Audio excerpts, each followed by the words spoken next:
Un paysage vendéen riche, des éleveurs ruinés. Dans ce contexte tendu, l'agriculture a besoin de soutien comme jamais.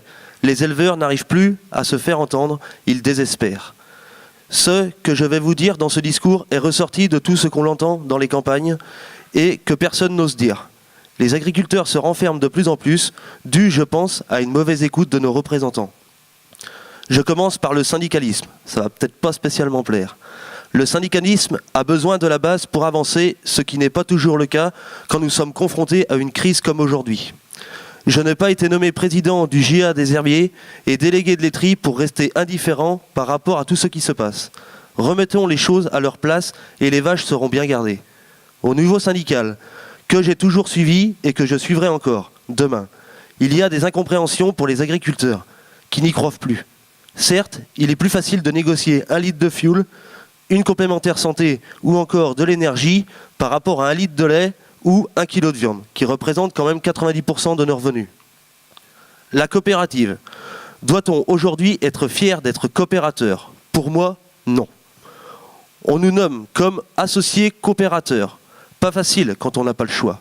Quelle honte aujourd'hui, ou pas facile, malheureusement, d'être président d'une coopérative pour défendre les mêmes intérêts. Nous sommes gérés comme une structure privée, sauf que l'argent engagé dans la société est la nôtre. C'est plus facile. Comment être indifférent suite à une assemblée générale d'Agrial il y a 1 mois, quand on voit le montant des investissements pour 2017? Merci. Ce n'est pas une crise de filière, mais une crise pour nous, agriculteurs. Suite à cela, on ose nous présenter le coût de production moyen des élevages en Vendée, qui est de 341 € les 1000 litres, en nous disant qu'il y a des efforts à faire. Je pense qu'il y aurait surtout du ménage à faire au sein de nos coopératives. Certains restent bien planqués et pour ne pas se faire taper sur les doigts, c'est bien plus simple. Le coût de production n'est pas à présenter aux différents groupes d'agriculteurs, mais bien au GMS pour pouvoir négocier demain un prix rémunérateur pour l'agriculteur et non pas le reste de la chaîne.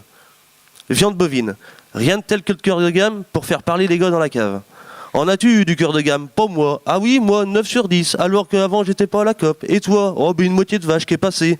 Bon résumé de cette avancée sur le prix. Ne doit-on pas se battre pour un prix unique du kilo de carcasse au lieu de désolidariser la filière viande bovine et les agriculteurs entre eux? Le cœur de gamme augmente le prix de la bête, certes, mais ne fait pas augmenter les cours nationaux de la viande. Pourquoi aujourd'hui le système coopératif est mis en avant avec le cœur de gamme alors que les privés le font plus ou moins? Pour résumer, les JA doivent reprendre le manche de ces coopératives qui ne sont pas en crise à mon goût. Comme on ne peut pas se faire entendre, doit-on reprendre nos parts sociales et en recréer d'autres, nous-mêmes?